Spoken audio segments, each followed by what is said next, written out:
Hey there, Possum Rob here. Okay, so apparently Paramount didn't think a possum watching their TV show and talking over it, providing insightful commentary the whole time, was transformative enough not to have the videos blocked from the internet. Wasn't different enough. So I am basically the same as Sir Patrick Stewart. I'll take that. But the result is, rather than a reaction video, now we're gonna do review videos. And this is a review of Star Trek Picard Season 3, Episodes 1 through 3. Engage! Hey!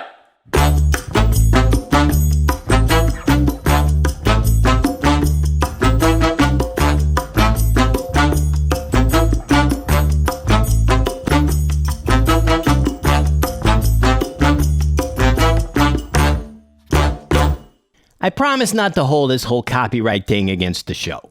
Interestingly, the episode 1 and 2 reaction videos got blocked at the same time, even though they were published about 6 days apart.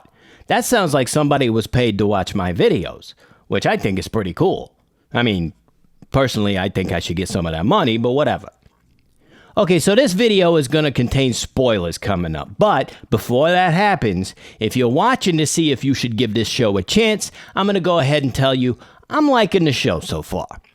I liked it more and more with each episode, so if episode 1 is disappointing, and believe me, I understand that, as we'll talk about, give it at least 2 more episodes before you give up. Okay, there's your spoiler-free review. We are now entering the spoiler zone. And brace yourself, we're about to get Aristotelian up in here. Plot. Incidentally, if any of you are Aristotelian purists, I remind you you're watching a show hosted by a possum. So let's not get too far up our own asses about things, all right? All right. Well, obviously we're still early on in the show, but what's been revealed about the plot so far has been pretty good. There are currently 2 main storylines that are related to one another, but are still so far separate. You got Raffi, at first by herself, but later joined by Worf, looking for some stolen weapon technology from the Daystrom Institute that they strongly suspect is going to be used in a major attack. It's a pretty solid counterintelligence style story that has, so far, been restricted to a single planet. I don't like that this planet not only is home to some of the suspect players in this weapons heist, but also Raffi's ex-husband, who happens to have connections with those same suspects and can leverage that to help her investigation. It seems very contrived and convenient and is a little groany for me. But the plot shakes that off once Worf arrives and it gets a lot better.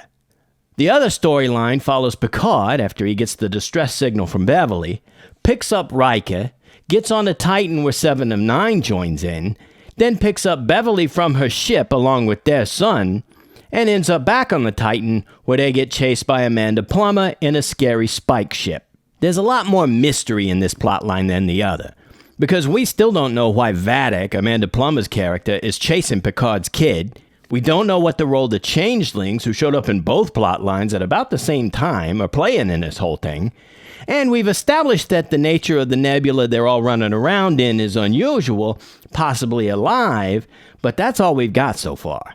This branch of the story has a lot more complexity to it, bordering on too much. Because we got Vadic's mission concerning Jack Crusher, that changeling guy's mission, the one that looks like Peter Stormare and Jonathan Banks had a kid, that guy, which seems to be synced up with Vadic, but he also left Jack to die, so maybe not exactly, and then the nebula.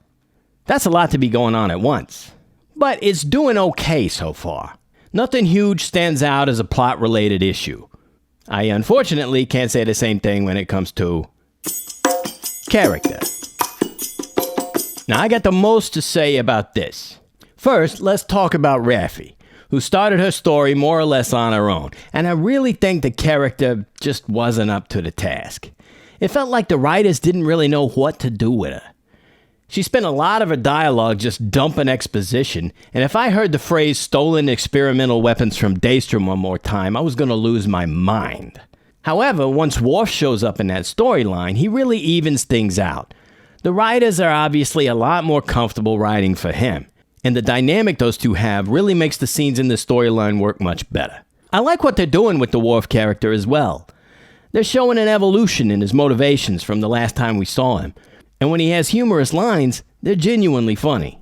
I mentioned in my reactions that it feels like these were written by fans of The Next Generation, and it really comes through in the difference between how the Raffi character, who is a product of the Picard show alone, and Worf, who is a character from Next Generation and Deep Space Nine, are written. You can tell they love writing Worf lines, and they don't like writing Raffi lines. Now, in the other storyline, we got lots of characters.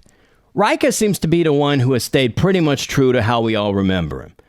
There's a reference to his relationship with Deanna being on the rocks, but we're given almost nothing beyond that to hint at why that is and why it's important to the story. When he's given command of the Titan, he does a good job of portraying Captain Riker, which we haven't really gotten to see that much in the past.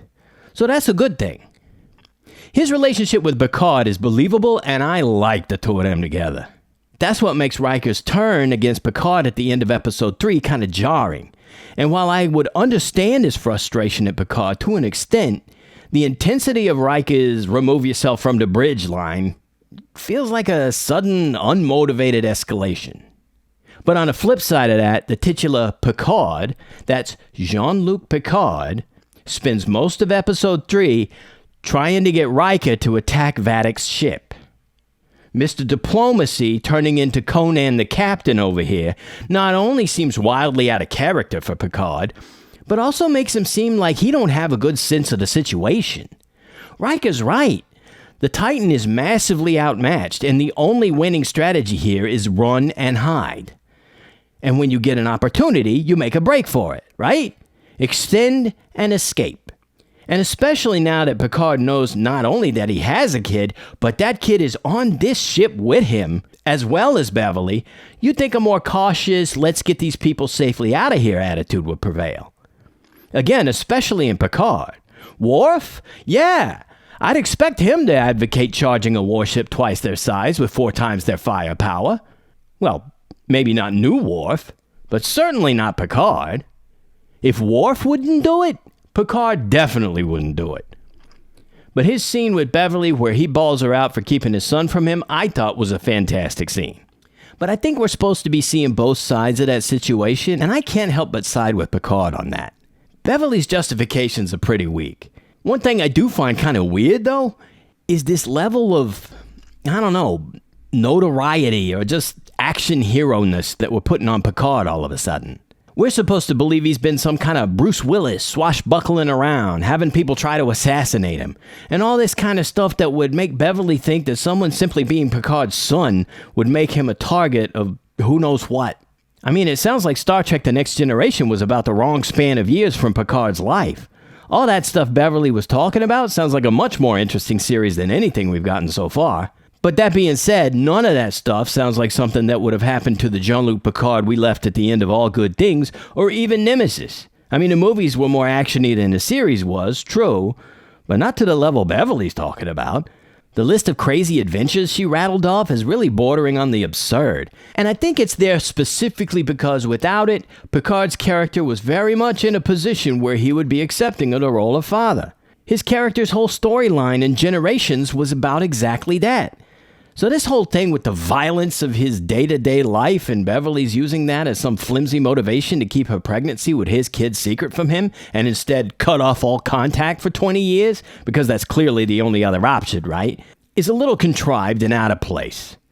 If you want to tell a specific story about a specific character where there's already been a lot of story written about that character, you can't just pretend that stuff doesn't exist so you can tell whatever story you want to tell. You either need to come up with an actual motivation that is supported by what's come before, or you need to suck it up and tell another story, or use another character. So the Picard character is, in my opinion, one of the weakest parts of the series so far. Simply because it's not the character of Picard. It's some alternate universe Picard that, frankly, we've just never met before, with experiences and attitudes completely foreign to the Picard we know and love, that are only there so that we can have this situation where Picard's some kind of bloodthirsty attack monster that Beverly wants to keep their kid away from. Speaking of the kid, I really like the character of Jack Crusher. He gets a little too squinty at times, but other than that, I'm really liking that guy. So, Vadic. I'm still not sure I have enough to go on with her to make a judgment. When she showed up in episode 2, I was not happy. She was doing this crazy cuckoo thing, basically reprising a role from So I Married an Axe Murderer. And I don't want to spoil the movie any more than I already have just by making that comparison, so go watch it and then come back and tell me that ain't Vadic's origin story. But in episode 3, we saw a Vadic that was calm and cool, who seemed serious and deficient. I bought that version of Vadic. Now, some people have wondered, does that mean she was putting on an act in episode 2? Well, she acted like that even when the view screen wasn't on, like when she did the cuckoo giggle and told her people to follow the Titan into the nebula, so I don't know. But if she stays in her episode 3 form, I'll end up liking her a lot better. I would, though, like for her to wash her hair. I don't understand why these people always have to be greasy. Kind of like Nero from the Star Trek reboot movie, she's just kind of this dirty person in a black trench coat. And I'm sorry, the cigar is silly. It's a silly affectation for that character, and it's kind of like a neon sign that says, "This character is a bad guy." It's just goofy. And finally, Captain Shaw. He is rapidly moving up my list of favorite characters in this show. I think they went overboard trying to make people hate him in the beginning. They went from unlikable to unbelievable. Captain of a ship is a very political position. There's no way a guy that's that jerky to a legendary admiral and captain gets his own ship. Remember, he was a super jerk to them way before they tried to hoodwink him. But even when he was being a jerk, he wasn't wrong. They were trying to trick him. He told them no. Seven did it anyway, which was basically mutiny. And he was justifiably cheesed off. But he's the one who used the ship to break the tractor beam when they rescued Picard and friends, which was pretty cool.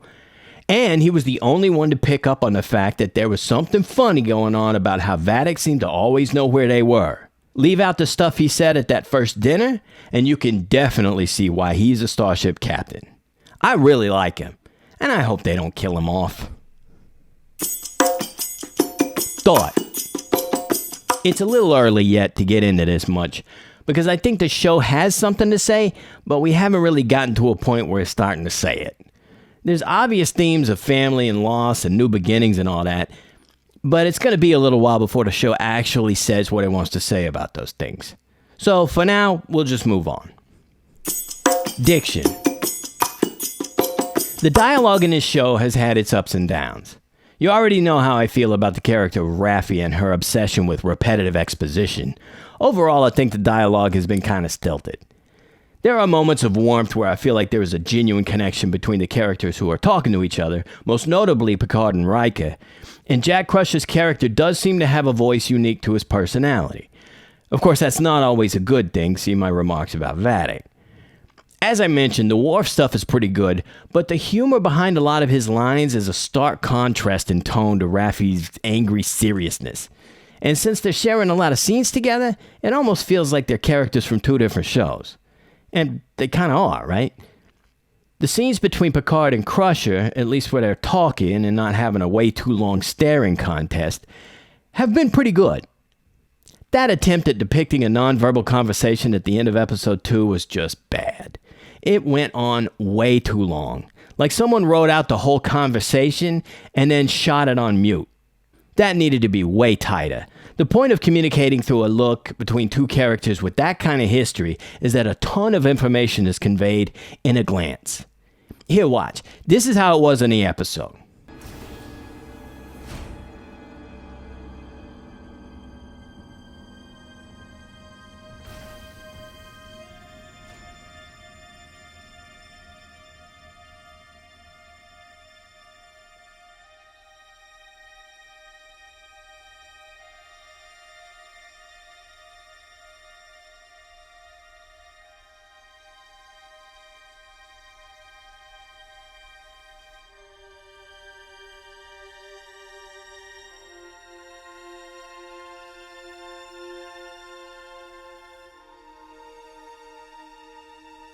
Belay that! Admiral's orders! When it should have been more like this.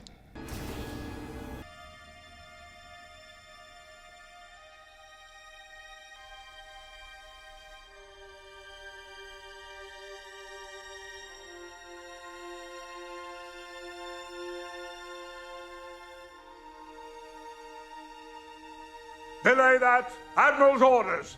It ain't perfect because I had to go with what they shot and how they shot it, but you see how it conveys that Picard knows what's up immediately. He sees it in her face, gives a little sort of really look, and she gives a yep look back at him, and then he knows things are about to get complicated.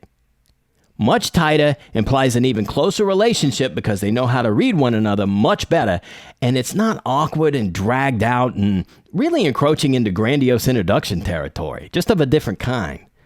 All in all, these are pretty small criticisms, though. For the most part, the show's doing okay. Song. IMDb lists the composers for this show as Jeff Russo and Stephen Barton. I don't know much about these guys, but the score has honestly been pretty underwhelming. The most striking music in this thing has all been music they directly pulled from movies or other shows, or music where they just kind of did a Weird Al style parody of James Horner for the space dock sequence. Those little fluty arpeggios way up in the treble, those are Star Trek II era Horner to a T. You hear them in the score for Krull too, which was also from around that time. Other than that, the music's been pretty bland and forgettable, apart from the now cliched as hell bwams that Inception made so popular. Thanks for that, Hans. And finally, spectacle. Well, here the show is killing it. It's really good looking, except for one thing, the lighting. This show is way too dark. But the visual effects look great. I'm still confused as to why Starfleet would go with an over 100-year-old saucer design for a brand new ship, but it fit in well with the rest of the orgy of fan service that was episode 1. But now we're stuck with that for the rest of the show, so it would have been nice to hear at least an attempt at justification on that. I mean, think about if today we made a brand new state-of-the-art battleship, and for some reason it looked like an ironclad. No, it's cool. That's the Neo Monitor class. What? But overall, I've been pretty happy with the look of the show. Just turn some lights on. So that's my rundown on the first 3 episodes of Picard Season 3. So far, I would rate it 3 out of 5 stars.